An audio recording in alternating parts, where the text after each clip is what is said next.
Hey, Justin, no.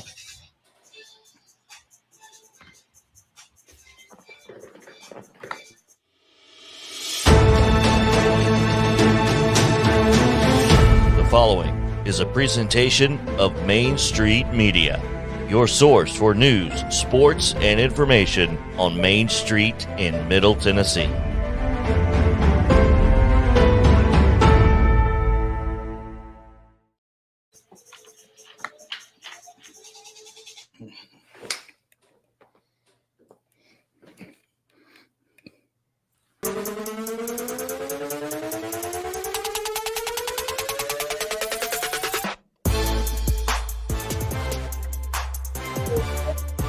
And it's Thursday.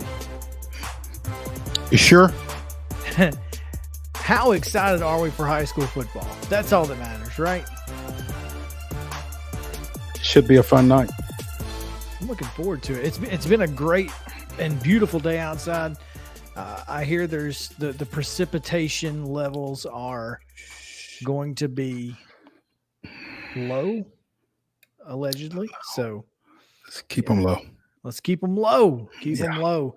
Got a lot to get into today, and looking forward to it. I was wondering why you were ignoring me earlier when I asked you if you wanted to take one of these top stories and save it for tomorrow, and then I realized you just couldn't hear me. No, don't take it personal. No, it was strictly business. I was like, this guy, he's just straight ignoring me. Maybe he just needs to be thinking while he writes this day in Braves history, but that's okay. Hey, that would probably be good. We should probably just save the second one because I think the first one is a little bit more pivotal at this moment. It is, in fact. So we've got a lot to get to today. We have a fantastic show. Kevin Creasy, Oakland football coach, is going to join us momentarily ahead of his game tonight against Hendersonville. Neil Price, voice of the Mississippi State Bulldogs, set to join us at 2:30. Going to be a fantastic conversation. We've already talked to him once this preseason. We're going to get his thoughts now that we are into camp and the season is right around the corner. Looking forward to that. Now that at least one person has picked his team as the dark horse in the SEC West, right? We've also got, obviously, we're going to talk about the Braves as always. But it's high school football season, which means Thursdays are pretty well high school centric for the most part. And the last couple of segments of the day, we will break down 10 of the most interesting games from across the Main Street footprint in Middle Tennessee here. And you can, it's going to be a great day. It's going to be a great day. So we're going to do that in the last couple of segments. So around 3:00, we will be picking high school football. So make sure to stick around for that.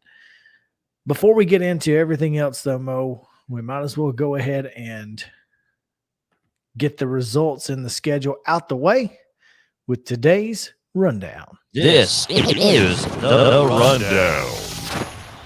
Wednesday high school volleyball action. It was Christ Presbyterian Academy defeating Franklin Road Academy 3-0. Watertown down Murfreesboro Central 3-1. And in girls soccer, it was CPA 3, Summit 1. Pro baseball action yesterday morning. Technically, it started and it ended in the early afternoon. Reds 1, Phillies 0. Cubs 3, Nationals 2. Mets down the Braves 9-7, and the Dodgers outlasted the Brewers 2-1. It was the Sounds getting a win down in Jacksonville over the Jumbo Shrimp 6-2. In high school football action tonight, we've got, as we mentioned, Hendersonville is at Oakland. Cane Ridge is at Pearl Cone, and Cornersville is at Richland. All those are 7:00 kickoffs. At 5:00 tonight in volleyball, first serve, I guess, is set for 5:00. Fayetteville is at Eagleville. Santa Fe is hosting Columbia Central. Providence Christian is at Grace Franklin at 5:30. Also at 5:30, Columbia Academy travels to BGA, and Clarksville Academy is hosting Ezell Harding. At 6:00, Nolensville is at Independence. Lawrence County travels to Community.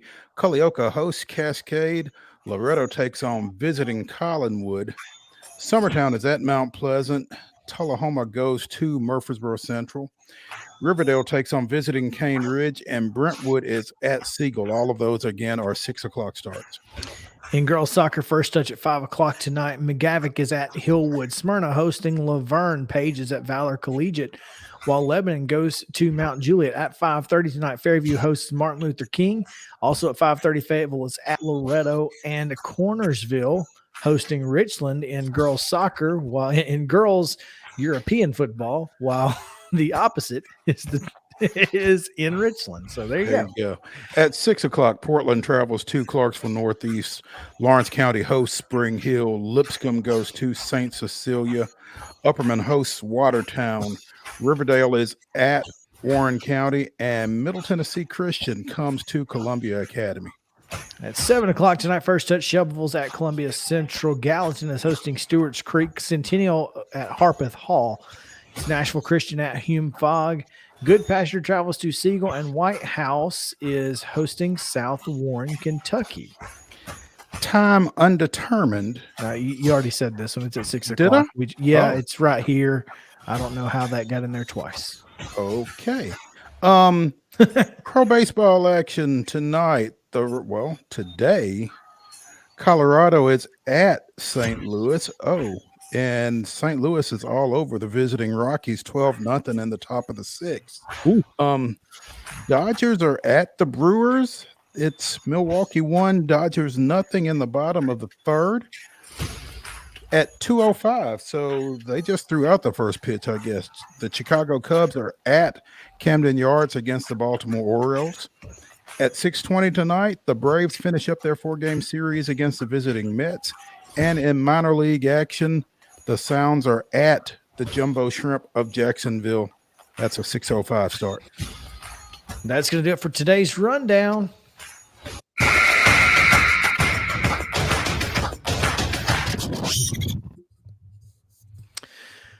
Mo, our top story today comes, it's an opening kick as Deshaun Watson and the NFL and the National Football League's Players Association have come to an agreement, and they have fined Deshaun Watson $5 million, and he will be suspended for 11 games, which means his first game back will be against Houston. The Houston Texans. In Houston. Yeah. That's that wasn't planned at all. I can't imagine it was. His press conference, right after this was announced, obviously he was speaking with media, and they were all over him. Like, listen, you is this unfair? If you maintain your innocence, this must be unfair, right? Blah, blah, blah. And he was doing his absolute best to just say, look, it doesn't matter what my opinion is. That's what they came up with. So I'm just going to keep my opinion to myself and deal with it. And I thought that was pretty heady of him. I think that's pretty heady of him. I think it's also kind of an admission of guilt. I mean, if you're innocent, then you're going to continue to scream you're innocent, I would think, regardless of what has been, handed down or whatever else. But, the old saying is you can't fight City Hall, and you certainly can't fight the Shield. So exactly, maybe at this point it's best to just say, hey, it is what it is. Well, you sign an agreement with the NFLPA to accept whatever, penalties they dish out. So right. To me, it seems like you don't really have a leg to stand on. Once the NFLPA says this is what it is, that's what it is. And, that you go with it. And of course, he's also, he has settled most of those cases. I think there's still one pending. So that right there tells you all you need to know. Fact is 11 games, 5 million, and he's back. Now, what that means, simple as that, right? I mean, that's just what it is. Those are the facts that we have.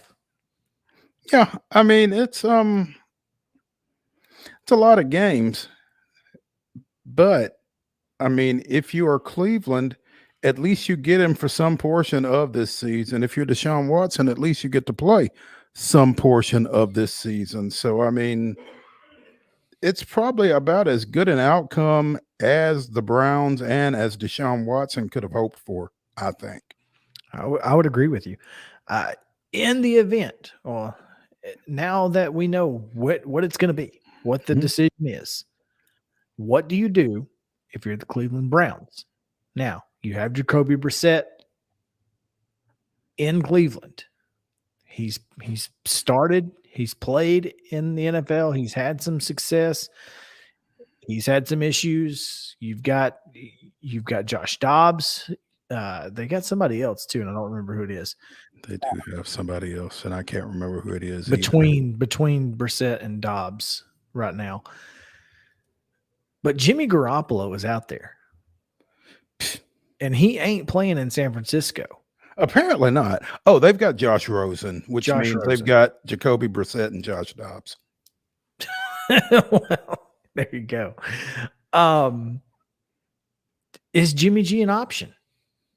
Would he and I don't know if he's under, I guess he's under San Francisco control. If they traded him, he wouldn't have any choice but to come, I guess. But, would he be an option? Should he? I don't know that he should be. I mean, I think if you're Cleveland, you just ride with what you've got. I mean, because you have signed Deshaun Watson for what, $230 million for however long it is. I mean, you bring Jimmy Garoppolo in and he plays well through 11 games. Then what? That's the big deal. That was my thought. It's hard to. I mean, you can sit Jacoby Brissett after 11 games. Everybody knows what the deal is. When Watson is eligible, he's your starter. But if Jimmy Garoppolo comes in there and goes 7-4, 8-3, which is a pretty big if, I think. But if that's to happen, then you got a quarterback controversy. And the last thing they need on top of everything else they got going on is that. 100%. Which means Jimmy Garoppolo will be in Cleveland. I would have to agree with you. I have to agree with you. All right. He's going to wind up somewhere. I guess it might as well be Cleveland. I don't think it's a good idea for them, but there are those that would tell you that signing Deshaun Watson wasn't a good idea either. So who knows? As long as it ain't Houston, I think I'll be okay. I wouldn't want to see him in Houston. I don't know how, but here's the thing. I mean, if the 49ers aren't in on him at this point, how good is he? I mean, obviously, say what you want to. He went to a Super Bowl. You could say that about a lot of people, but nonetheless, did he go to a Super Bowl or did he take them to a Super Bowl? And I think that's what you have to. But here's the thing. You can't get to a Super Bowl if you make mistakes. You can't get to a Super Bowl if you lose games. And in the NFL, not losing games is half as good as not winning games. So, and there are a lot of quarterbacks out there, including 2 in Houston, who are losing games for that franchise. Well, and I guess there's something to be said for not losing games. I mean, yeah. There's just, anyway, I wouldn't want to see him just because he would be an upgrade over what they have, and I don't need them to have anything better than what they got. That's all I'm saying. I think Houston needs a lot more than the quarterback, though. Well, maybe so, but boy, I don't. No, I don't want to give right. them anything. Yeah, you're right. You're right. You don't want them getting any better anywhere. So yeah, that's right. All right, let's take a break, Mo. That is our top story of the day, and when we come back, we're scheduled to have Kevin Creasy join us on Main Street Sports Today on Coach's Corner. So stick around. Main Street Sports Today is presented by Mid-Tennessee Bone and Joint. We'll be back after this.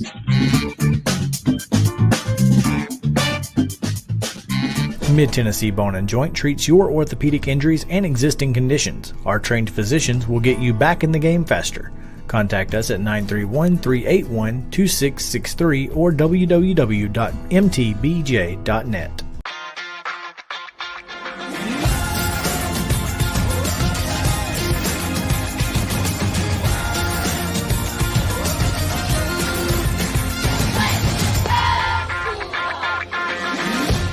Hey folks, while we take a quick break from the show, I want to tell you about our friends over at Custom Stone Handlers in downtown Columbia.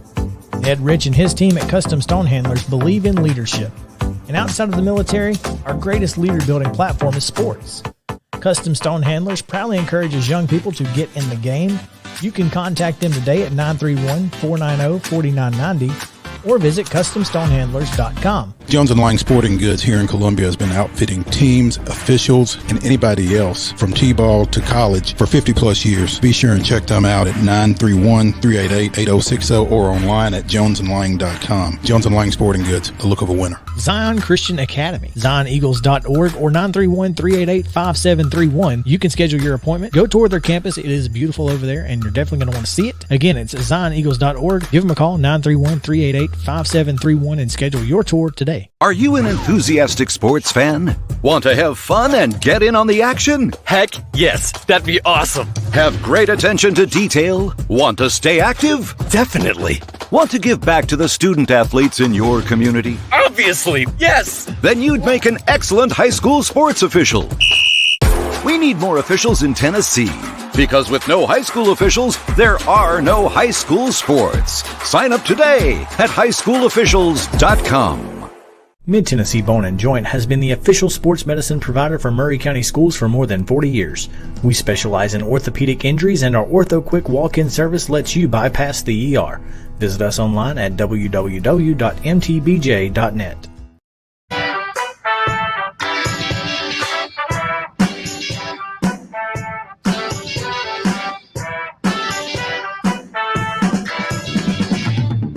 Welcome back in Main Street Sports Today, presented by Mid-Tennessee Bone & Joint. Chris Yao, Mo Patton here with you on this Thursday edition as we get ready for a little high school football coming your way tonight across the mid-state. Got a few games, looking forward to it. And again, we were scheduled to have Kevin Creasy on. He has not quite gotten here, but we are efforting for that. But since we have a little time, Mo, I just checked a buddy of mine out in Maryville, Alcoa, the Daily Times. I'm not sure exactly where that is. Noah Taylor, who writes for that publication, has said and confirmed that Tennessee, the University of Tennessee, has confirmed to media they will don the smoky gray uniforms again this year with the full smoky gray helmet. So that's exciting news for some. Others would tell you it's not so great. Everyone seems to have an opinion about the smoky grays. I think the helmet, that's kind of newsworthy. It'll be fun. People will enjoy that. A lot of people will, like you said. So that's good. I mean, I'm okay with them. They're a little interesting. I think ironically, the Adidas smoky gray to me was better than the Nike smoky gray, but that's neither here nor there. They have I think the dual color shoulder being different, like a darker color than the jersey is weird for me. Mhm. I don't know, and then you have to try to match the helmet with something, Yeah. and with them, being glossy and, kind of reflective, it makes it even more difficult. Yeah. The helmet the helmet's cool. But I don't know, man, it's really hard when you start messing with the Tennessee helmet. You got a lot going on. So. I just don't know if because I'm a traditionalist. Like, I mean, there are some teams that you just don't mess with things. And I feel like Tennessee's one of them.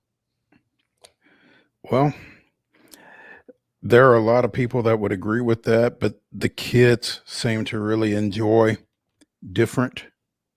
And I think the smoky grays I think they're kind of a happy medium, because I think most of the fans enjoy them. I think the kids enjoy them. And so, if you can do something that the people wearing the uniforms like, I think there's something to be said for it. Sure.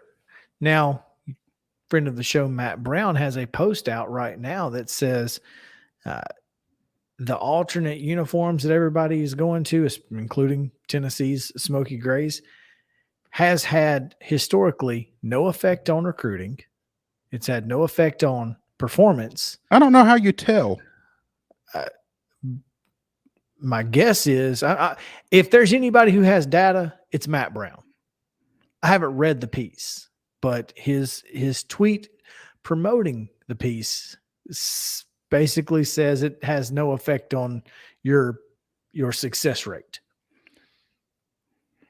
So that's interesting to me. I'm not saying that he's right or wrong. I'm just saying that Matt Brown has data that says it has no bearing on the success, which is, to me, like you said, I feel like it would have some sort of effect. I feel like it would at least, I don't know. I mean, give you something exciting to talk to recruits about. I just don't know. Again, unless recruits are saying I went to UT because of the Smoky Gray uniforms, I don't know how you tell. Well, it's probably, or if they're saying that the uniforms had nothing to do with my decision. I just don't know how you quantify that. My guess, and again, haven't read the piece. My guess is looking at what a team did for 5 years before they started doing alternate uniforms and the 5 years after they started doing alternate uniforms and comparing those two periods. That's all I got. But apparently this is an academic study. Like, this was not just, some guy off the street. Certainly not us. No. But I don't know that I'm just saying that's what the story says on extrapointsmb.com. Mm-hmm. Take that as you will. So anyway, high school football tonight. It's going to be a big night. And as you alluded to earlier, Mo, we have several things in local news that we can talk about. One of them is it Iyabi Anoma? I believe that's how. I don't know. I'm not the pronunciation guy. Well, this is the same kid. This is the Rakuten or whatever his name was from yesterday. I think if I know. Iyabi Anoma, who signed with Alabama out of high school, transferred then to Houston.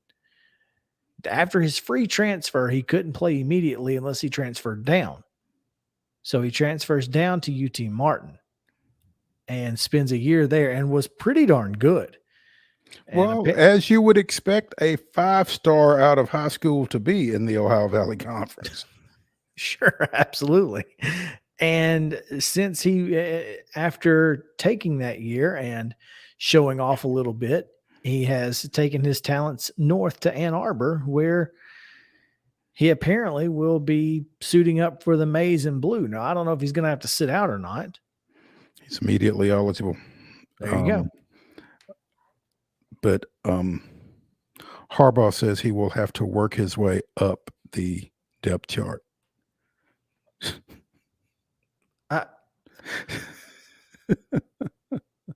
Okay, look. You mean what he did at UT Martin isn't good enough for you, Jim? Come on now. But I mean, does he have a scholarship? It would seem so. I don't really have an answer for you. I guess that wasn't really a question for you, but I mean, if he's got a scholarship and you're taking guys like that, I mean, to me, it feels like maybe he's got at least some. He's on your radar. I mean, you feel like he's got a chance to give you some minutes, whether or not he starts. I don't know. That just seems like a weird comment. Josh Henschke of the Maize and Blue Review, which is Michigan's rival site, Um, Enoma's name appears in the UM student directory. Sources tell Maize and Blue Review that Enoma is immediately eligible, but will have to work his way up the depth chart to see the field this fall. Now, hang on. Woody Womack of Rivals says many draft experts had him on their list of top 10 guys at the position heading into the year at UT Martin. And that's not, top 10. Yeah, that's not top 10 FCS players. No, just top 10. Just top 10 college football players at the edge position. Now, we've talked about the transfer portal. We've talked about how it can affect so many things. But do you feel like this is a guy who kind of embodies what the transfer portal can be? Oh, I certainly feel like he embodies what the transfer portal can be. Now, is he a worst case scenario? I mean, again, Alabama, Houston, UT Martin, Michigan. I mean, to me, what I'm saying is I feel like this is a kid who went to Alabama. Obviously, look, Najee Harris just came out a week ago and said, I left the program for 2 weeks because I got tired of being dog cussed by Nick Saban. Not everybody can be coached that way. No. And we've talked about it on this show 100 times. You've said you can't coach every kid the same way. And so maybe that's not for him. So he goes to Houston, wasn't able to really fit in with that program, goes to UT Martin, finds a place where he fits in, succeeds, and now finds his way back to a Power 5 conference where he also feels like he can fit in. Now, whether he does or not, it remains to be seen, but he's still giving himself an opportunity for the NFL. Obviously, I mean, there's pluses and there's minuses to it, but yeah, I think, and we don't know. And I would imagine NFL teams will do their due diligence and try to figure out why it was that this guy was at 4 schools in 4 years. But I feel like that's going to be a red flag. And I don't know that it shouldn't be. Now, like you said, maybe the environment at Alabama wasn't a fit for him. He wouldn't be the first, clearly. But 4 schools in 4 years has to stick out. Even if you are a 6'5", 230-pound edge rusher. I think the 4th school, though, is less of a red flag than the 2nd school or the 3rd school. If you're moving up, more schools, less more schools, less red flags. Okay. Well, no, I'm just saying, like, it's understandable why you would transfer out of UT Martin to Michigan. The question is, why did you transfer from Houston to UT Martin? That's the question. Because you were trying to get on the field. And if that's the case, and he worked out and got coached up a little bit, whatever. I mean, let's be honest. Tom Herman hadn't been. I mean, he's been great at Houston. That's, what I'm saying. You don't know the development level there. We just don't know. Yeah. So I'm just saying, I feel like the last transfer is less of a red flag than the 2nd to the 3rd school transfer. So, but yeah, they're going to ask the questions. They're going to get what they get. So it is. It's an intriguing situation. It certainly is.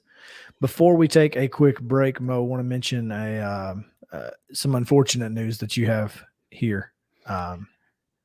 Local news. Yeah, former Brentwood Academy athlete Luke Knox was, according to Florida International and other sources, died today. He had transferred to FIU from Ole Miss, I guess, over this past offseason. was playing for Mike McIntyre down at FIU, who is also from Brentwood Academy, by the way. Luke Knox, the brother of ex-Brentwood Academy, Ole Miss, and current Buffalo Bills tight end Dawson Knox, died at the age of 22. No details, but that has been announced, and certainly want to offer our condolences to the Knox family and to the Brentwood Academy football family and everybody else that knew Luke. That's a tough situation at the age of 22. It is, in fact. So again, our condolences, thoughts going out to that program and his family and friends here locally in Middle Tennessee. All right, let's take a quick break, Justin. Give me 45. We'll be back with Neil Price, the voice of the Mississippi State Bulldogs, right after this.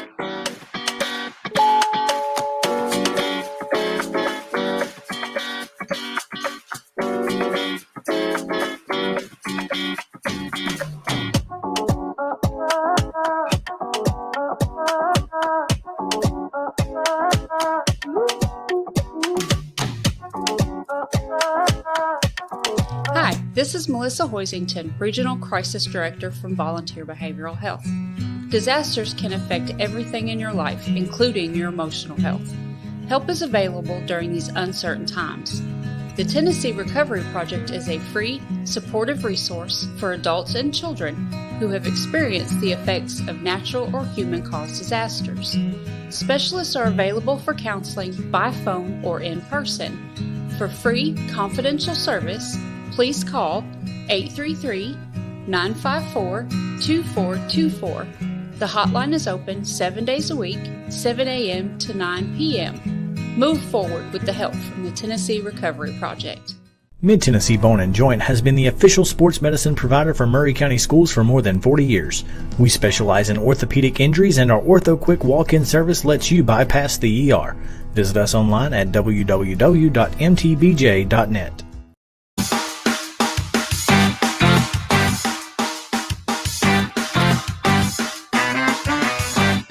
Hey, welcome back in Main Street Sports Today, presented by Mid-Tennessee Bone and Joint. Chris Yao, Mo Patton, coming to you live here from Columbia.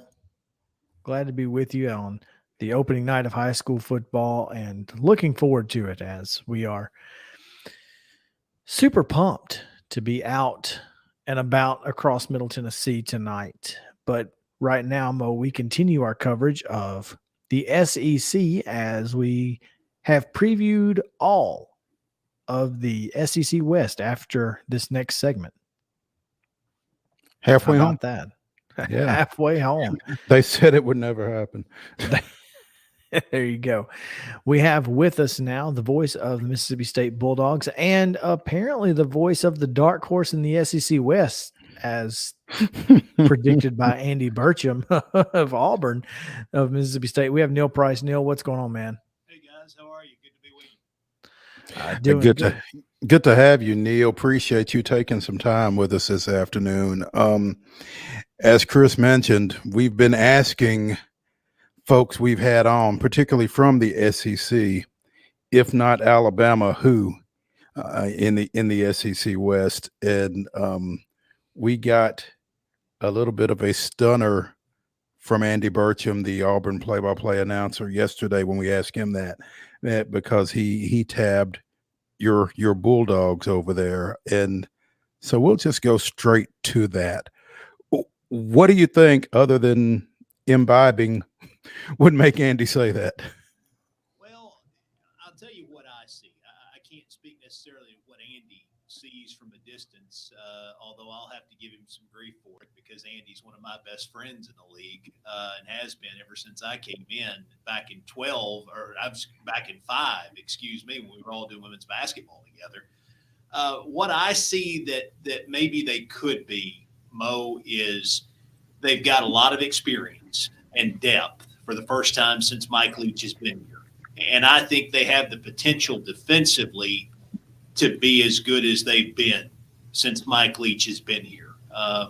The defensive line, if you look at the two deep, I think probably it's not a stretch to say 5 of those guys in the defensive line, 2 deep, have got pro potential that they could play in the NFL at some point in the next 2 years. They've got more depth at linebacker than they've had, and they're finally old in the secondary. And that was an area that gave them some problems last year because they were leaning on Jalen Green a lot, who was first year in the program after transferring from Texas. And now they've got some guys who have been out there on the field and have learned some hard lessons. And I think that they're ready to go out and take a step forward this year. Offensively, third-year quarterback. There aren't a ton of those in college football right now. And Will Rogers is a guy who does all the right things, works at it, student of the game, coach's kid. I think that as good as he was a year ago, and he was one of the best in the country with regard to completion percentage and passing yards, I think he can be better this year. They've got experience at receiver, and they've got a good core in their offensive line. Now, they've got to figure out what they're going to do at both the tackle spots, and that's been ongoing in camp. But if they can just find guys who can be serviceable in an offense where the ball is designed to come out quickly, they don't have to be great. They just have to be serviceable. Then, if there's a slip somewhere along the way, maybe they could be that team. That's what I see watching them every day at camp that leads me to think that if someone's saying that's the dark horse, that's why. Man, we've got somebody who can actually watch their team at camp, because everybody else is like, nobody's allowed us at camp, so we don't know what's going on. So glad to know. So congratulations or condolences, Neil, whichever it is. I'll tell you a good story about that. So this is Mike Leach's third year. The last 2 coaches that were at State, the only 2 that I worked with, Dan Mullen and Joe Moorhead, when you go to practice, we were always welcome now, always.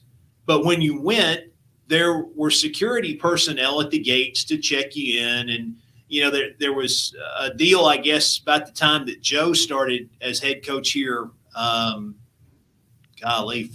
years ago, that the legalized gambling was becoming a bigger part of the coverage of sports, and they were real concerned about sports wagering and people showing up trying to get tips on who's out there practicing, who's not going into a game. So they got a lot tighter on how you checked in and all the procedures. Well, the first day that Mike Leach is here, that he opens up camp in the fall, I walked out and there's no security anywhere.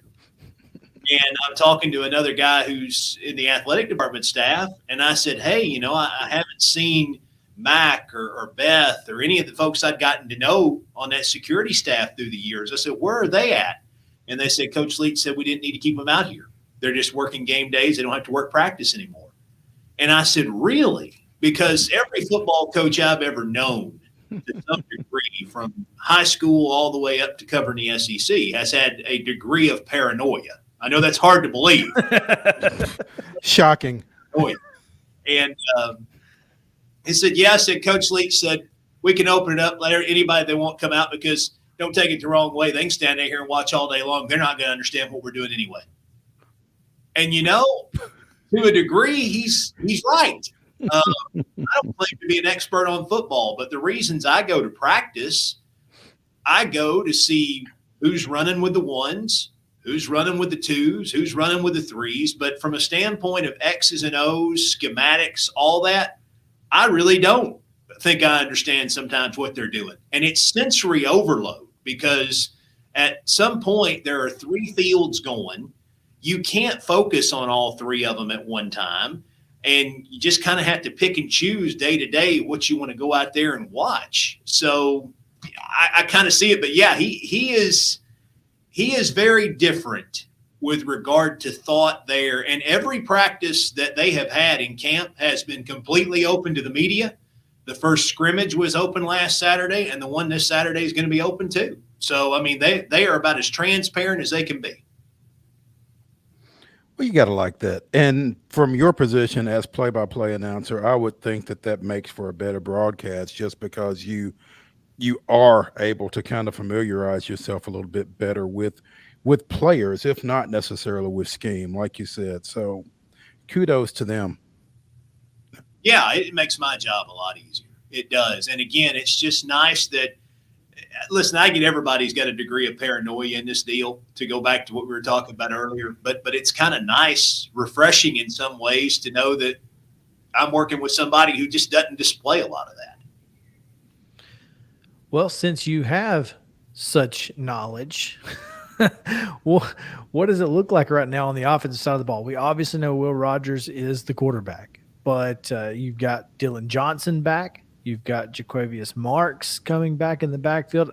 I know Mississippi State doesn't run the ball very often, but when they do, they're pretty effective, and those guys are really effective out of the backfield catching the ball. So is this going to be another explosive offense like we saw last year? I think it has the potential to be. And to your point on those running backs, you know, they've got two veterans in Woody Marks and Dylan Johnson that have been out there and have had to, you know, kind of see this thing from the ground up. They've taken their lumps. They've had some success in the past year. And now we get to see if they can move the thing, you know, even further in the right direction. And they've got help too. You know, they got a young guy who's been getting a lot of reps out there named Sims Price. And I think that he can help them. He is built differently than Woody and Dylan, smaller, faster, maybe than those two guys. And, you know, on the other side of that is Bull Hargrove, who, you know, has been getting, you know, several reps too. So they got four guys they can plug in at that spot. And when you touch the ball as much as the running backs do in this offense, even though they're pass catchers primarily, you take your licks. You get banged up pretty good. So I think if you've got 3-4 guys who can go out there and do that, it keeps guys healthier longer. The other piece is that, you know, the slot guys are experienced and old. They're not afraid to go across the middle. And this offense a lot of times has a lot of success when it can run crossing routes and get guys open in the middle of the field. I think that's good. I think the question marks are, as we said earlier, what are they going to do at tackle? Can they find guys on either side of the line that can be serviceable, give Will Rogers time to get the ball out? And then they've got a really good battle at one of those outside receiver positions among three guys that I think has just been fantastic to watch. Caleb Ducking, who is second year in the program after transferring out of junior college, lanky, rangy guy who can help them, showed flashes a year ago. Ra Thomas, who's another young guy, but again, has the build for it. And Justin Robinson, who's come over from Georgia, who is still kind of finding his way, but could step in too. Two of those guys are going to play. So, you know, we've had a good battle out there. So good competition, more depth, all that on the offensive side. And I think all of it's good. Neil Price, the voice of the Mississippi State Bulldogs, joining us here on Main Street Sports Today, presented by Mid-Tennessee Bone and Joint. Neil, a couple of weeks ago, we did our Atlantic Coast Conference preview, and we had Wes Durham come on with us. And he talked about how quarterback heavy that conference is, and made mention of the fact that maybe the ACC is even with or ahead of the Southeastern Conference at that position. You guys have Will Rogers back. There are some talented quarterbacks in this league. Will Rogers is an experienced guy and certainly belongs in that discussion. What do you like about him with another year under his belt with Mike Leach? Well, I just think he makes better decisions. You know, the first 2 years, there was a tendency, and Will even said as much after practice the other day, that he wanted to make throws that maybe weren't there, try to squeeze the ball into tight windows. And now I think he understands that while there are opportunities to do that sometimes, he knows what a good throw is and what a bad throw is, and knows that sometimes it's okay to just throw the ball away and live to fight another day. So that's the biggest part, maturity. He's put on some good weight. He's got more muscle on his frame now than he's had at any point. I think that will help him. And I also think, too, he's not a guy who's going to be out there just looking to take off and run, but he's got a feel now for when that pocket's collapsing, and when he gets through those reads, he knows when to press the eject button and try to make a positive play. And I think that's a good thing too, because in the past, the knock on Will was that he would hang on to the ball, waiting, trying to give himself every opportunity to get rid of it and throw it downfield. And now I think he just understands better that as fast as the defensive guys are in the SEC, and as good as some of these defensive backs are at covering downfield, sometimes you just got to take what they give you, make the best of a bad situation. And I think that's where he's grown the most. It's between the ears more so than anything physical, I think, for him. Neil Price, voice of the Mississippi State Bulldogs, with us here, and we appreciate it, man. Thanks for taking some time. I know that this is probably one of the at least top 10, if not top 3 toughest schedules in all of college football. You play in the SEC West, and oh, by the way, you get Kentucky and Georgia as your cross division rivals. So good luck. It's at least you're going to see plenty of really, really good football this year. Yeah, listen, there are no easy weeks in this league, that's for sure. And, they're going to play Alabama and Georgia in a 3-week stretch toward the end of October. So, yeah, never a dull moment. It'll test you, but it makes the wins that much better when you can get them. You appreciate them a whole lot more because you've had to really go out and earn them in this side of the league. You really have. Well, Neil, it's going to be a lot of fun listening to you. Thank you for taking time with us today and for letting us in on the secrets of Mike Leach practices, because clearly they're, closely guarded. Hey, let me ask a question real quick. Tell me about the Lions. You said high school football starts tonight. Who's the team to beat now? Is it the Lions? Who is it around there?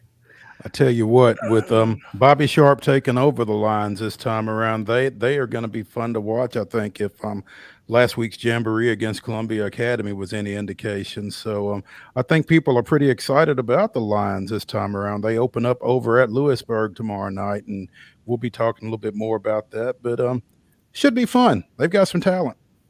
Well, good luck to you guys with all that. Always good to visit with you. Hi to all the folks in Middle Tennessee, and we'll talk to you soon, okay? Yes, sir. Thanks, Neil. See you guys. All right. Mo, we actually have Kevin Creasy on the line now, and so I want to go right into him if we can, and just let's talk a little bit about tonight's ball game. Coach, what's up? What's going on, man? This guy. It's been a great day. This guy making his what do they call it? Fashionably late entrance here on Main Street Sports today as we get into Coach's Corner, presented by From the Heart Cafe over in College Grove, over in Chapel Hill. Close.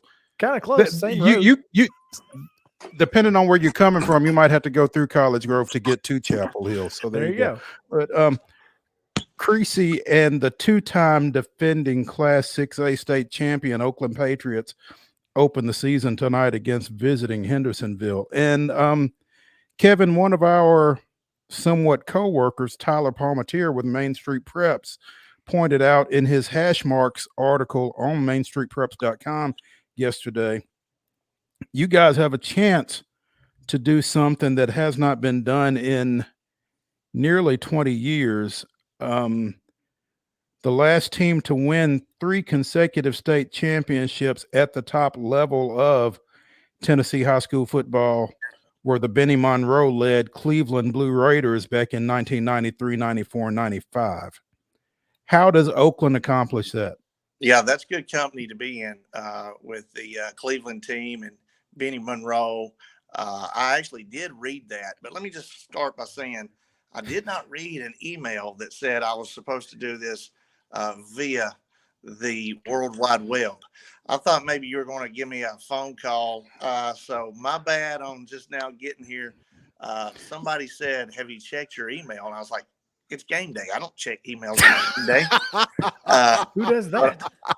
But I will tell you this. I did have someone transfer. I found that out. One of my players transferred to our big rival. I got that via email. I also did get some spam and then I also got the link to get on the show. So I'm glad to be with you. I guess we understand why you don't check your email. That's right. That's right. So, it's usually bad news. I had one of my starting players in art class. He would not put his phone up after being told twice.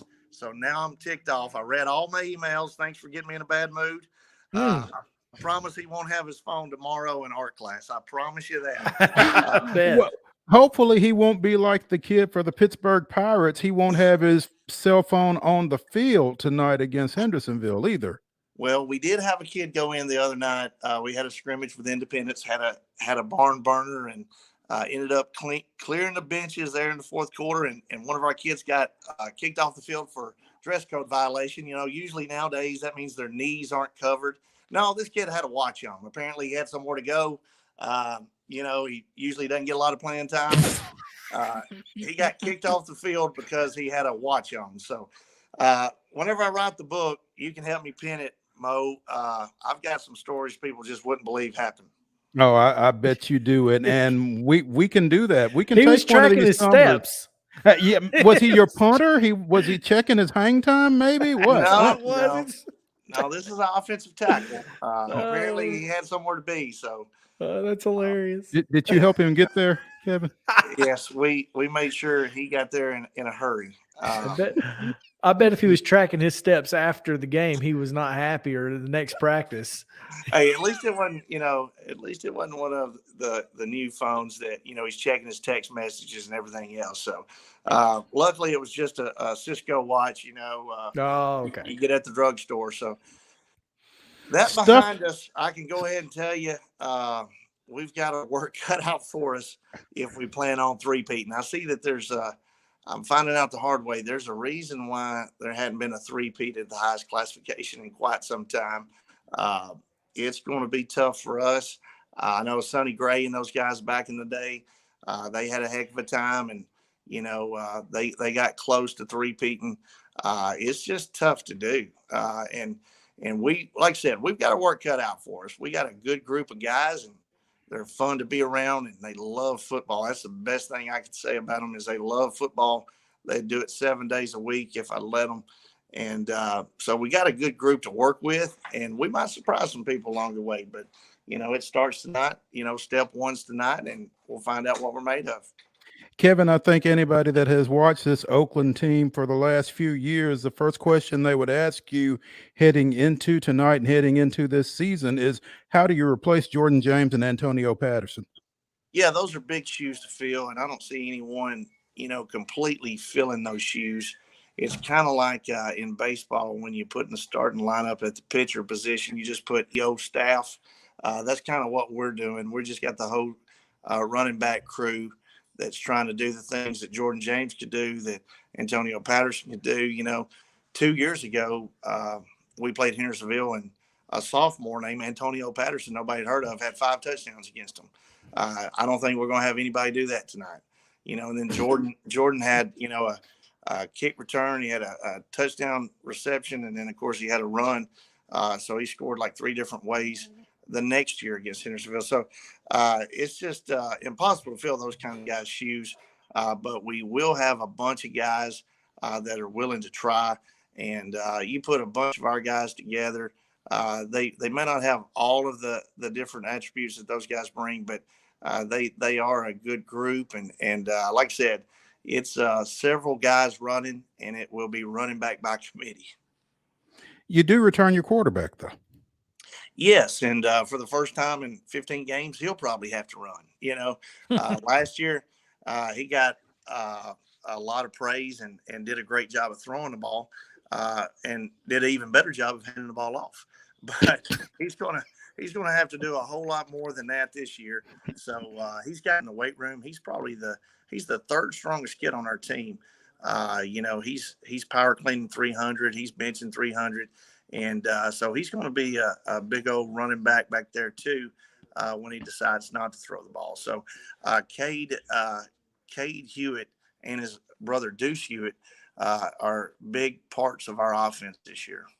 Now, what is Deuce playing? Deuce plays tight end, but he also plays offensive tackle. So our little scrimmage the other night, he got in trouble because he had an eligible number on playing tackle. So it's one of those deals where we're like, guys, this is a scrimmage and that's his practice jersey. And they're like, well, that's the rule. So we complied and we got 2 jerseys, and he oftentimes was swapping between a 76 jersey and a number 9 jersey. So that tells you how versatile and how important he really is. Kind of takes some of the element of surprise from you guys, though, I guess, when you have to change him from one to the other, right? We haven't done that since I was at Trousdale. We were a little thinner back then, and there were guys that had 2 jerseys that we had to slip on in certain spots. But to Deuce's credit, he's a heck of a receiver. So we just don't want to put him at tight end in an ineligible number. We want to use him and his ability to catch ball downfield from his brother. Shouldn't be a unique season for you, Coach, and I'm certainly looking forward to it. And I know the folks. I've got a friend who covers Maryville for publication, and he texts me every day. How's Oakland going to be? Am I going to have to make that trip to Murfreesboro? How is Thanksgiving going to be spent in Middle Tennessee? And it's interesting because that's the program that you've built there. And we said it last year. It ain't easy being Creasy. So how has this offseason been for you? Obviously having to make some changes and make some adjustments to, from going from your guys to running back by committee, or even defensively after you lose a couple folks. What has this offseason been like? Yeah, our D line, we had 3 guys that started 3 years. So when you lose 3-year starters, that's a punch in the gut. But we also lost our D coordinator, who became a head coach in Gordonsville, Stephen Jackson, and our linebacker coach got a promotion to D coordinator at Macon County, and our D line coach got a promotion to D coordinator for Coach Rankin down at Boyd Buchanan. And then Coach Dobbs, he just recently left and got a coaching job in Lincoln County, assistant principal job, AD job. They've given him so many hats. Obviously, they must pay for all those different job titles, because he left right after dead period, and so trying to fill those shoes are tough as well. We've hired some good coaches, but at the same time, those guys have been with me. Most of them have been with me since the Trousdale County days. So you're talking over a decade with the same guys doing things the same way. And we brought in Jeff Kent, new D coordinator from Valdosta down in Georgia, and he's doing a great job in the weight room as well. TSU's former D coordinator, Justin Roberts, he wanted to stick around Middle Tennessee after he moved here, and TSU let him go with the new staff, with Eddie George and all that. So he knows how great it is to raise a family here in Middle Tennessee. So he's sticking around, and he just wanted to coach the ball. And man, what a great addition he's been. Just a great influence on our kids, and got him in our school system too, teaching. It's just great to have those kind of people in the school with your players day in and day out. It's just one of those deals where we've been fortunate to try to fill some of the shoes. It's not just players. We're trying to fill shoes of coaches that have made a lasting impact on Oakland football, and that's the thing that's always been our stronghold, is the consistency. Not losing coaches year in and year out. But this year we did. So that's part of the rebuild. That's part of the deal that's made this year a little tougher than usual.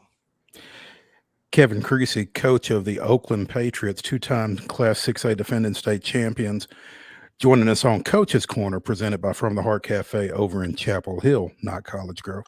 Kevin, I want to ask you before we let you go, I want to get a little deeper on your depth chart at quarterback, because there's a guy lurking back there. How's young Mr. Creasy doing?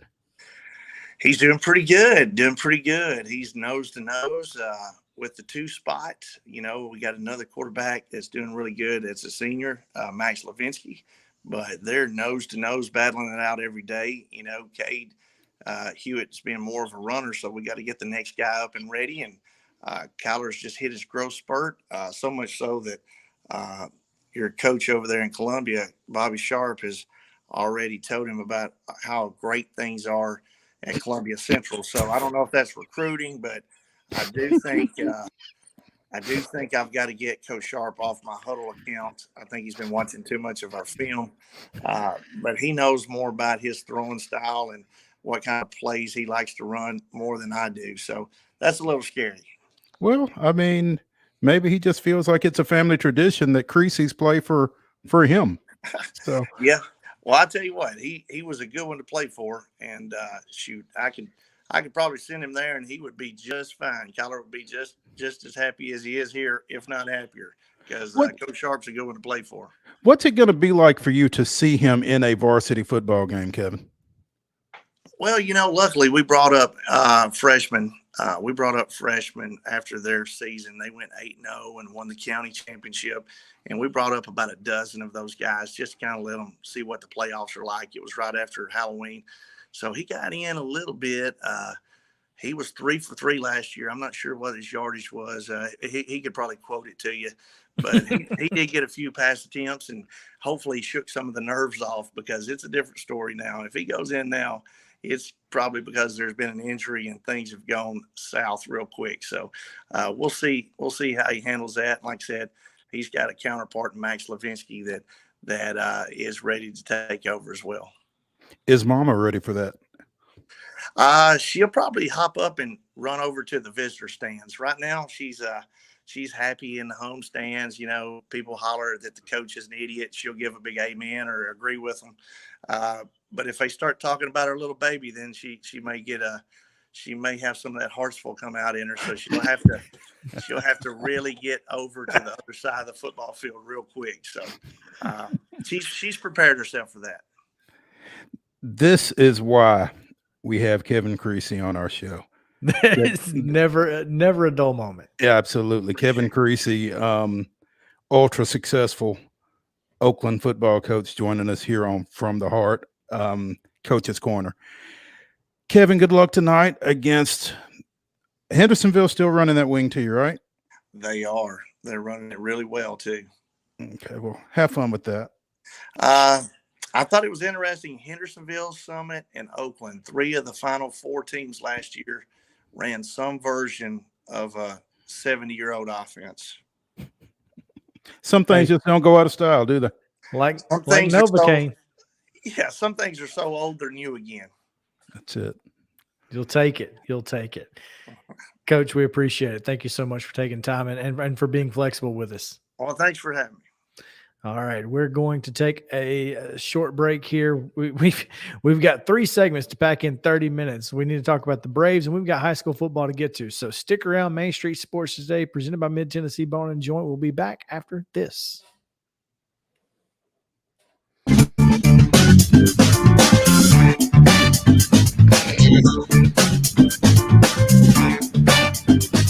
This is attorney Bart Durham, and this is me. I'm Aaliyah. Keeping in good physical condition is really important to me. But when I had a wreck with a tractor-trailer truck that hurt my legs so bad I couldn't work for almost a year, I knew I needed a lawyer that understood tractor-trailer cases. So I called Bart. Bart gets millions of dollars for his clients every year. At Bart Durham Injury Law, we've handled hundreds of tractor-trailer cases. My dad and I want to help. Give us a call at 615-242-9000. Mid-Tennessee Bone and Joint has been the official sports medicine provider for Murray County Schools for more than 40 years. We specialize in orthopedic injuries, and our Ortho Quick walk-in service lets you bypass the ER. Visit us online at www.mtbj.net. This is Chris Yao with Main Street Sports Today. Every show, Mo Patton and I welcome friends from all across the sports landscape, from high school coaches and reporters to national, college, and pro sports personalities. You never know who might stop by for a chat.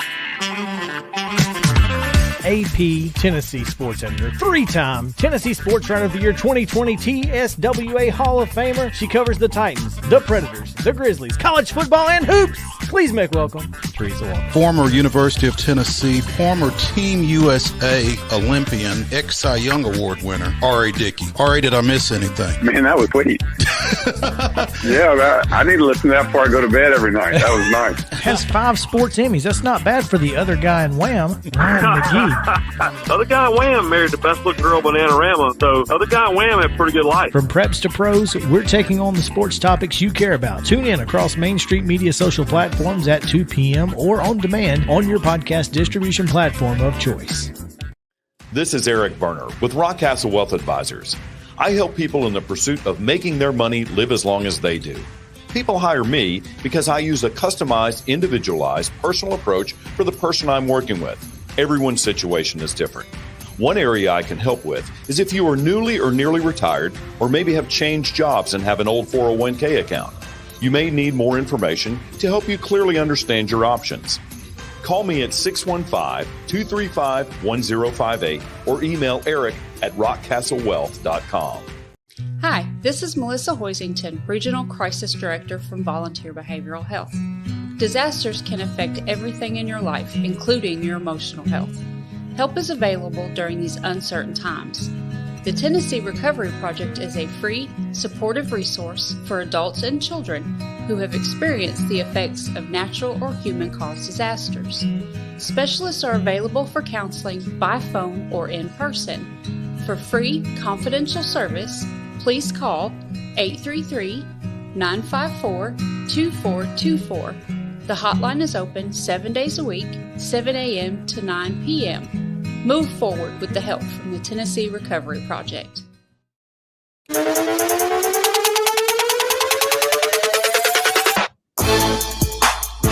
Welcome back in Main Street Sports today, presented by Mid-Tennessee Bone and Joint. Chris Yao, Mo Patton, and Justin Kulik coming to you on this Thursday edition. Got about 25 minutes left, most. So let's hop right in and talk a little Braves baseball real quick, because last night, obviously, the Braves get a big Braves take a loss, but unlike the coaching staff, players never gave up.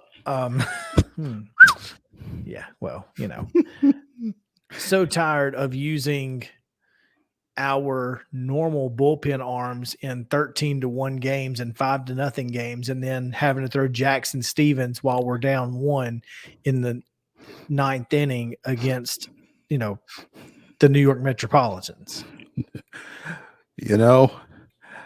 Walt Weiss playing chess while the rest of y'all playing checkers. If we keep that a 1-run game, Diaz comes back. Ninth. No, I agree. You're right. You're right about that.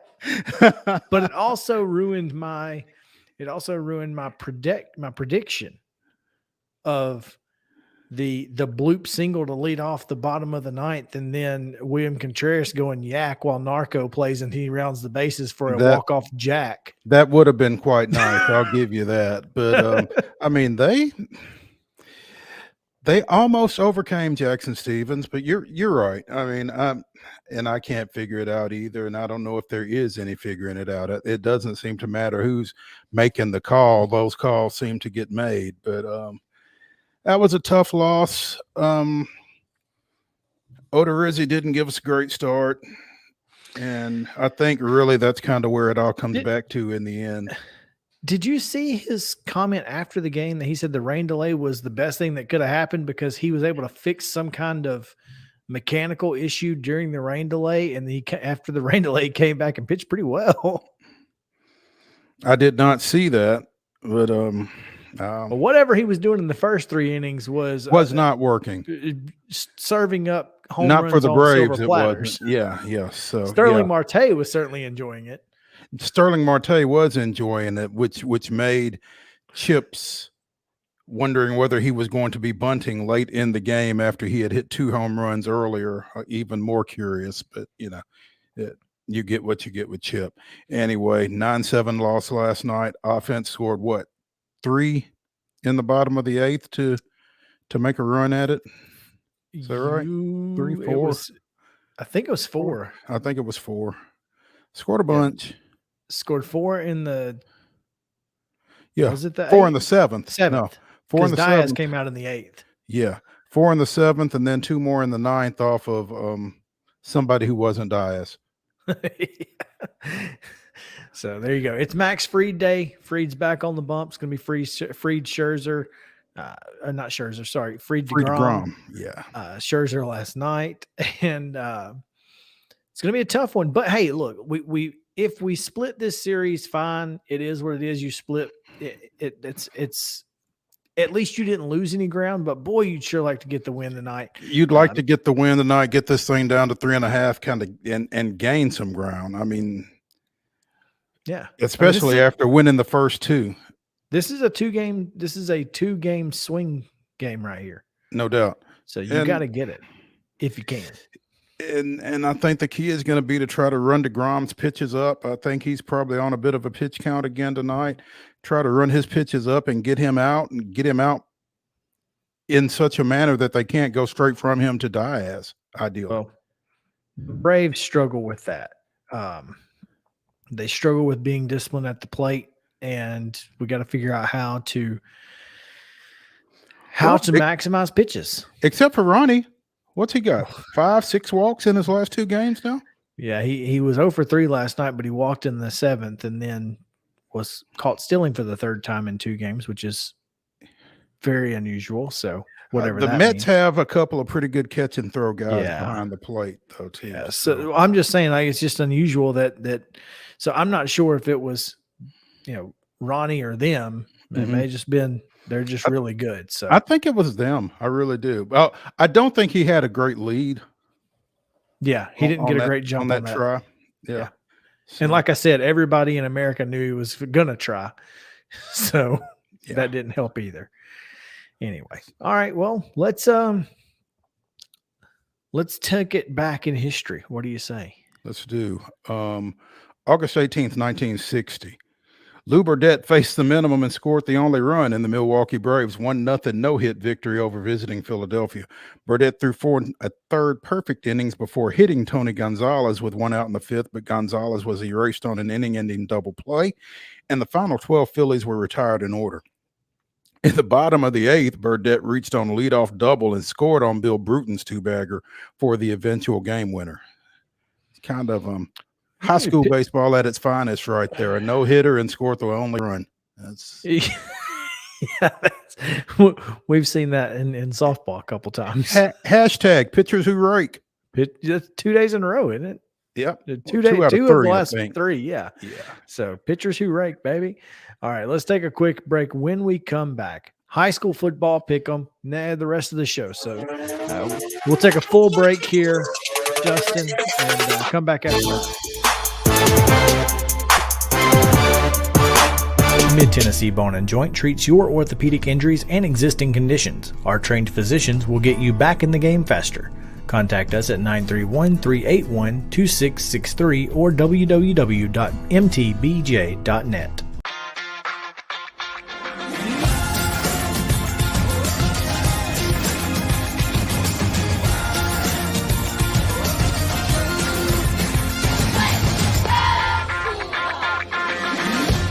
Hey folks, while we take a quick break from the show, I want to tell you about our friends over at Custom Stone Handlers in downtown Columbia. Ed Rich and his team at Custom Stone Handlers believe in leadership. And outside of the military, our greatest leader building platform is sports. Custom Stone Handlers proudly encourages young people to get in the game. You can contact them today at 931-490-4990 or visit CustomStonehandlers.com. Jones & Lang Sporting Goods here in Columbia has been outfitting teams, officials, and anybody else from T-ball to college for 50-plus years. Be sure and check them out at 931-388-8060 or online at jonesandlang.com. Jones & Lang Sporting Goods, the look of a winner. Zion Christian Academy, ZionEagles.org or 931-388-5731. You can schedule your appointment. Go tour their campus. It is beautiful over there, and you're definitely going to want to see it. Again, it's ZionEagles.org. Give them a call, 931-388-5731, and schedule your tour today. Are you an enthusiastic sports fan? Want to have fun and get in on the action? Heck yes, that'd be awesome. Have great attention to detail? Want to stay active? Definitely. Want to give back to the student athletes in your community? Obviously, yes. Then you'd make an excellent high school sports official. We We need more officials in Tennessee. Because with no high school officials, there are no high school sports. Sign up today at highschoolofficials.com. Mid-Tennessee Bone & Joint has been the official sports medicine provider for Murray County Schools for more than 40 years. We specialize in orthopedic injuries, and our Ortho Quick walk-in service lets you bypass the ER. Visit us online at www.mtbj.net.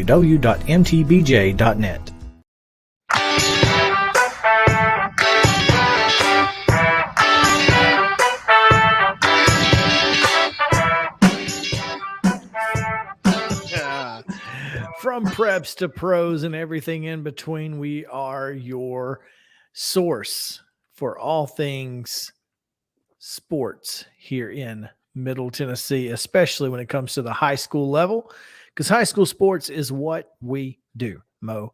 So there is no place else you're going to find more high school football coverage throughout the rest of this football season than Main Street. Main Street Media's got you covered on Thursdays right here, where we're going to break down 10 of the biggest high school games from across the mid-state. Friday nights, we'll be coming to you with Friday Night Live, George Plaster, Zach Womble, and the rest of that gang. And then Saturday morning's Coaches Show with Zach Womble as well. So plenty of high school football coverage. And, of course, coverage of the games where you can find that at mainstreetpreps.com. So, Mo, let's get into it. Let's kick it off with big game in Brentwood on Friday on the other side of the interstate. East Brentwood. That's right. In East Brentwood, as Montgomery Bell Academy takes on Ravenwood, two quarterbacks who are worth the price of admission on their own, but when you can get them on the same field, you certainly want to be paying attention. And this one's going to be a good one.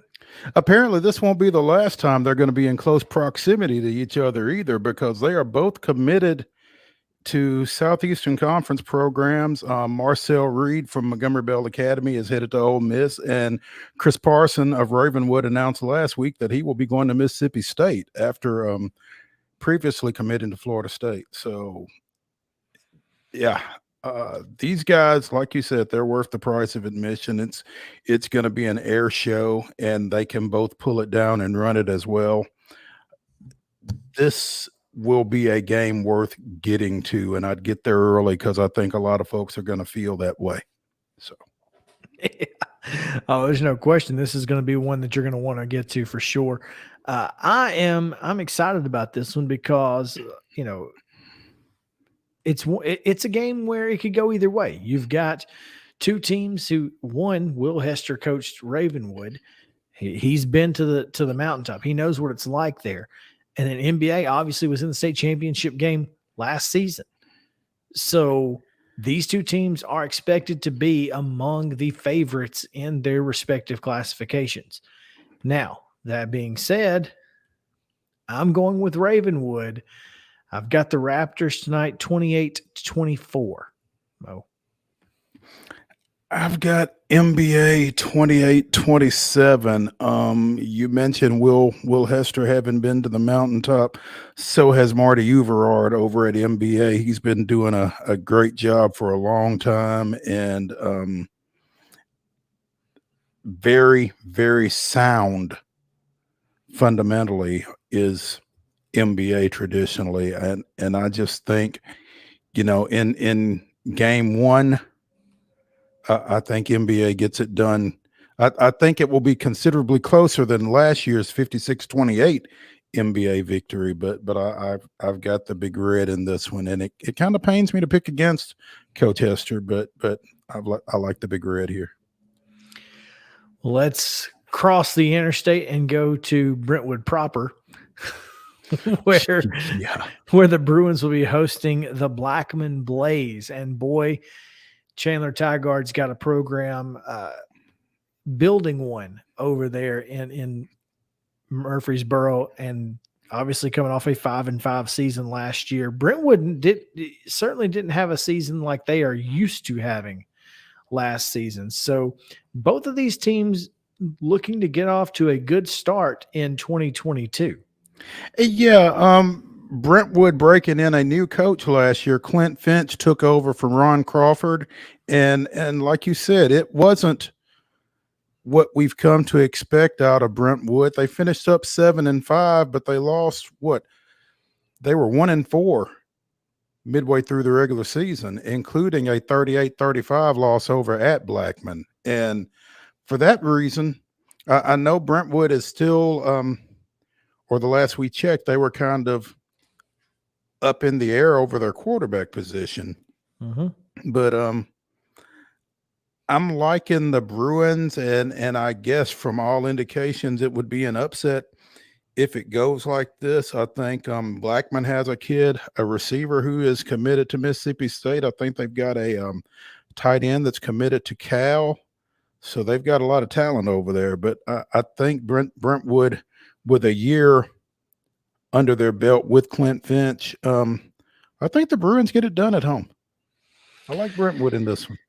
Wow, look at us. It's early in the season. We don't really have anything to go off of other than what teams are returning. So I am going with the connection of Jack Reisner and Demetrius Bell. Demetrius Bell is a Michigan State commit. So Demetrius Bell is also going to be in your next game.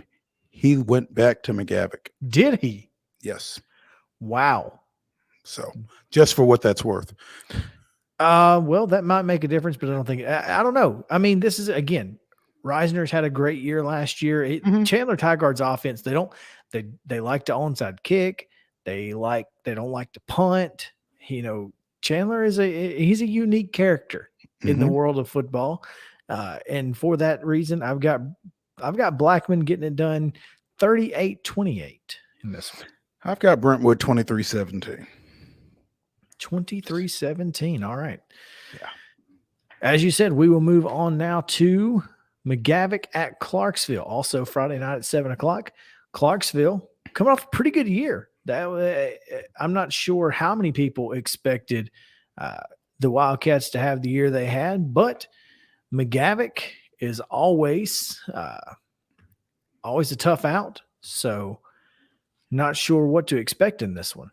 I'm not real sure, other than that I know that Isaac Shelby, again, veteran coach up at Clarksville, has done a really good job with that program, keeping them in play over a long period of time. They think they picked up a couple of wins in the playoffs last year, but again, always tough.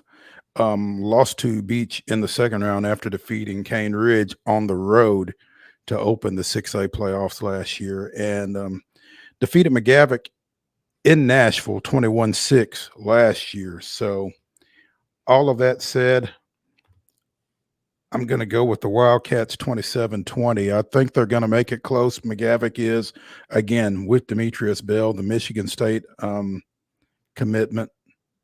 I think they keep it close, but I think Clarksville gets it done in the end. Yeah, I'm with you here. I think Clarksville is they're probably going to be a little bit bigger. They're probably going to push folks around a little bit, and that's where they're going to get. They're going to get this win in the trenches. I've got Clarksville 27, McGavock 13. So now that we know, Mo, that yeah, friend of the show Engel Martin will not be in attendance on Friday night. Independence is at Christ Presbyterian, and again, this game is. I'm going to tell you, this game could go either way. For whatever reason, and of course, when you look at Independence, they've got a great quarterback, and if they can limit the mistakes, I think they've got a chance. But honestly, CPA is just a little bit too talented for Independence, in my opinion. I've got the Lions getting the 41-31 win here. I don't know that CPA scores 41, but I think CPA wins this ball game. Got a quarterback, Thomas Vaccaro, I think is his name, who has kind of sat behind Cade Law, but I think he's ready to bust out. And they've got a Coastal Carolina commitment at tight end, Bo Burklow, who's a two-sport guy. And I think they're going to this is going to kind of be a tight end showcase, I guess, since Independence has Alabama commit Ty Lockwood at that position as well. But I just think, like you said, I think CPA maybe has just a little bit more talent across the board than Independence does here. But I'm interested to see how Cody Pagach handles his first start at quarterback for the Eagles. And as we've said at other levels, going to be a lot easier on the quarterback to be able to turn around and hand it off to Trey Hartwell as well, to take a lot of pressure off. But I like CPA in this one. I've got 31-20 Lions over Eagles. There you go. East Nashville, the Eagles coming off of a fiery performance in the Class 3A state championship game. Okay, that was wrong. I shouldn't have said that. No, you really shouldn't have. You really shouldn't have. You forgot about it though. Don't No, lie. I You were like, no. I knew exactly what you were referring to. That's awful. Honestly, East Nashville put up a really good fight against that Alcoa team, and I'm interested to see. Once they got their feet up under them, it just took them a minute to kind of get settled in. And by the time, if they could have played 48 minutes the way they played, I don't know, 38 minutes. Yeah, the first 10 were tough. Yeah. The first 10 were tough. I'll agree with you. And you got to give Alcoa credit for some of that. But at the same time, I think this East Nashville team will take a lot out of that loss to Alcoa and come back this time around and be a really solid team from start to finish from tomorrow night as far as they go. I think they started up with a win tomorrow night against Father Ryan. I've got the Eagles 26-24 over the Irish. Well, that's unfortunate. Because I too have East Nashville 26-24 over Father Ryan. There you go. I think Zach Beard is going to be a big key for this team. Very talented. Yeah. And I just think that that's going to be a bunch that's really going to be, I don't know if haunted is the right word, but motivated by that Alcoa game. So. They absolutely will be motivated by that Alcoa game. There is no question there at all. As we move to the Battle of 840, Mo, the Battle of 840, Page at Fairview. I don't make it a habit of picking against Chris Hughes, but I'm going to in this one because I just don't think the Yellow Jackets quite have the horses to match up across the field on both sides of the ball with a Page team that advanced to the Class 5A state championship game last year. And as unpredictable as 5A is typically from year to year, I feel like they got a shot to repeat. So it starts for them tomorrow night. I've got the Patriots by about a touchdown, 28-20.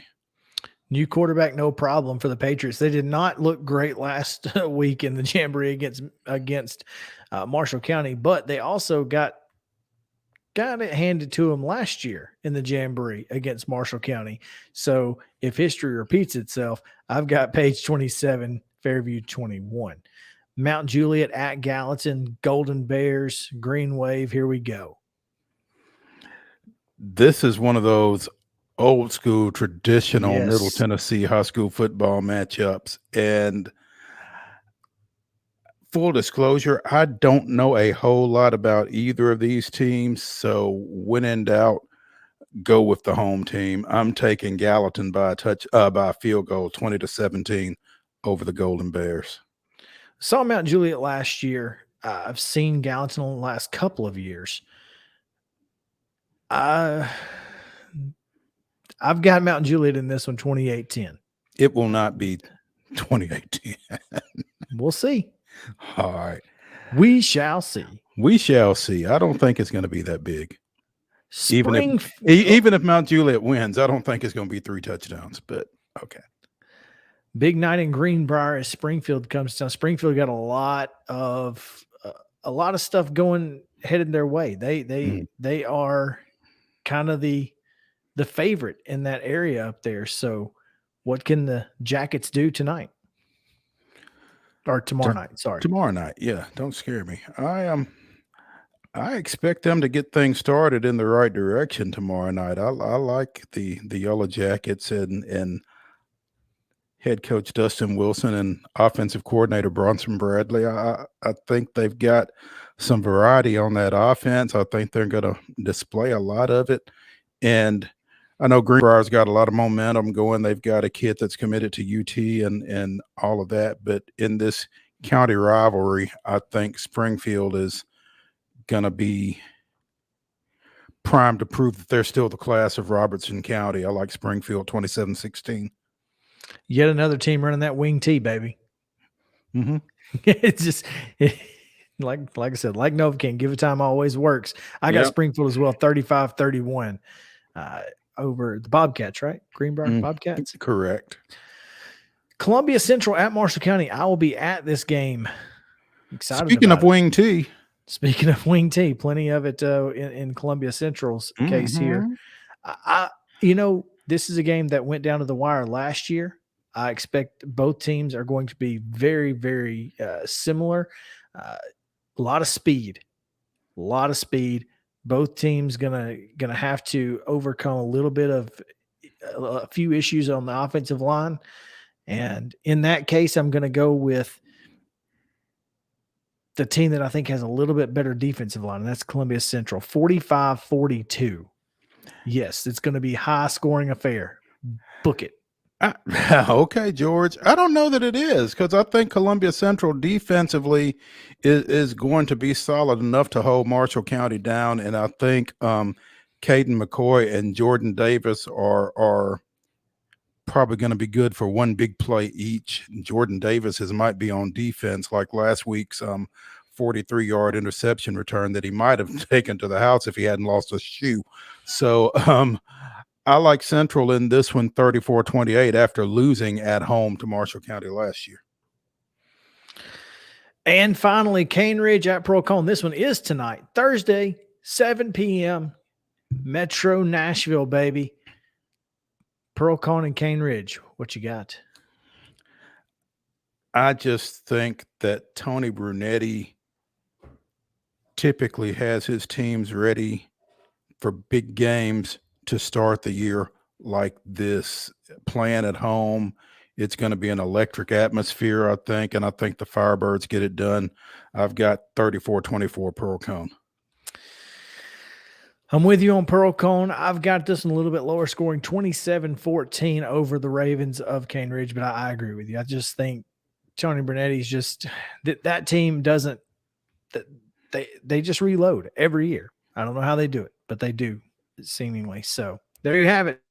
That is your high school football pick'em here on Main Street Sports today. If you would like to know what the rest of the Main Street Preps folks think, check out mainstreetpreps.com. The pick'ems are there as well. And come back tomorrow. We've got a great show. Tomorrow's guests are just as good as today's. We've got Jordan Hill of Dogs 24/7 and Matt Stahl of Columbia Daily Tribune out of Como, Columbia, Missouri. I don't know if either of them will be as entertaining as Kevin Creasy. It's highly unlikely because, well, he's pretty darn good. That's a pretty high bar there, but it will be informational. Yeah, I'm looking forward to getting some good information on both the defending national champions and the SEC last place team. upstarts. Yeah. So we'll see how that goes. All right. Appreciate you guys hanging out with us today. Sorry we took you over a little bit, but that's how it goes on high school football day. We get a chance to talk, and we like to talk about high school sports. So come back tomorrow. Going to be a lot of fun on Friday, and we will see you guys next time. For Mo Patton and Justin Cook, I'm Chris Yao. Have a great day.